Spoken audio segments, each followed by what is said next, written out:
This set of Epic Encounter boxes focuses on tree folk and an evil corrupted wood, and at the center is the Glade of the Evil Oak. I reviewed the minion box Forest of the Damned in a video that you can see there in the corner. If you're new to the Epic Encounters line, the boss box is a little bit different. We get one big mini, and the booklet inside gives us a plethora of ways to use it. On the one hand, you get the big bag, its tactics, its abilities and strategies, and its layer and stat blocks, but on the other hand, you get to choose its origin, its motives, the lore surrounding it, and how your players ultimately encounter it from a variety of options to help fit it into your ongoing campaign, or to craft a one-shot that your party will enjoy. And the box helps you tailor the encounter to your adventuring party's level. The Evil Oak has 3 stat blocks at levels 9, 6, and 16. So, with thanks to Steamforged Games for sending it our way, let's check out the Glade of the Evil Oak.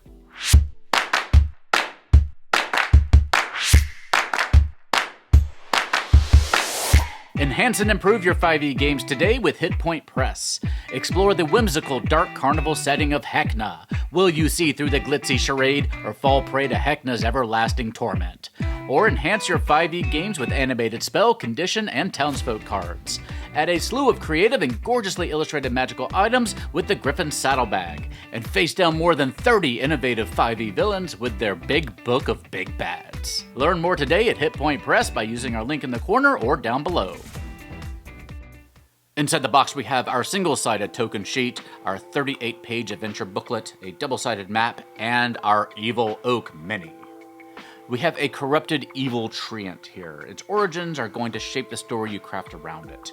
You may already have an evil influence in your campaign who can create an evil champion like this, but if not, the booklet is chock full of ideas for you. Perhaps inside its hollow trunk is a dark pulsing heart of unknown origins. Maybe you can hear whispers as the wind passes through its limbs, whispers that will drive you mad if you listen long enough. Maybe its existence is tied to a corrupting influence in the land that you need to cleanse before it can be defeated permanently. The booklet gives you not only the stat blocks, but strategies and extra abilities that will make the combat encounter feel more memorable and unpredictable. One unique feature of the Evil Oak is that it has roots that attack enemies independently, as in they have their own stat blocks and tokens in the box. The Evil Oak can also attempt to blind foes with a vortex of wind and leaves. It can call in its treefolk minions from the other box set. You also get tokens and stat blocks for them here if you didn't get that other box, and it can eat characters alive. There's also all sorts of layer abilities, so let's check out that layer map. Our boss box maps have been all over the place lately, and this one falls again on that kind of meh side. Generally, we either get the same general layer features in 2 different configurations, or occasionally the same map with a daytime and a nighttime scene, and that's what we have here. Though both of them, I feel, fall into that trap of having the map just be too dark, especially in that nighttime scene where you can't really see what's going on. The art itself is detailed and great, but it's just too bloody dark.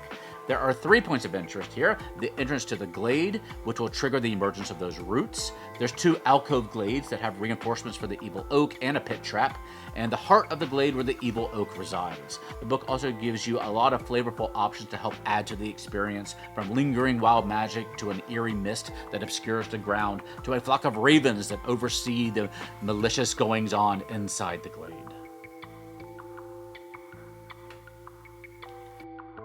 During the fight, the Evil Oak will be rooted in place until close to the end, when, in a cinematic moment, the tree shakes off its damaged bark, emerges from the ground, and begins chasing down the adventurers like they're in a horror movie. There are other abilities and surprises in the booklet that I'm going to leave you to discover. I do think this is a great box set to combine with the Floral Dragons box set from our sponsor Hit Point Press. That set features a fungal dragon that corrupts the land and other creatures that live there. The 2 sets just complement each other perfectly. You can check out my review of that one in the corner up there.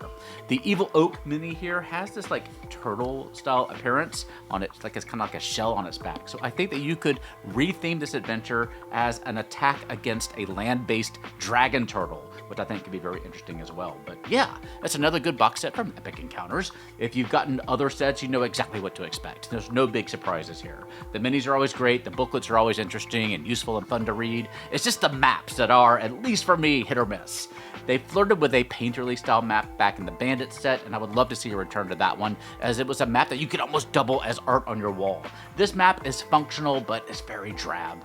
Epic Encounters Glade of the Evil Oak will be available on February 20th for an MSRP of $55. Let me know what you think about it in the comment section down below. What kind of set would you like to see next? I personally want to see something with a lot of personality. So maybe devils or hobgoblins or grung. We have a ton of Epic Encounter boxes now, but I don't think we're close to running out of good options for monsters. Check out that Floral Dragons video up there in the corner. I'll have a link to pick it up in the doohickey down below me as well. They do have a sale going on now at Hit Point Press for the Floral Dragon STL files, plus a couple of other STL files if you've gotten into 3D printing over the holidays like I have. I'm still waiting on some new products from WizKids, so as soon as something shows up, I'll be back here to tell you all about it. In the meantime, I have several books from Paizo and Cobalt Press that I'll probably be sharing with you in the coming weeks. Plus, we have our bi-weekly Clock Tower games, so I hope you can join us and watch those. They're a lot of fun. So, until then, please stay safe, have fun, love each other, and I will see you next time at the Gallant Goblin.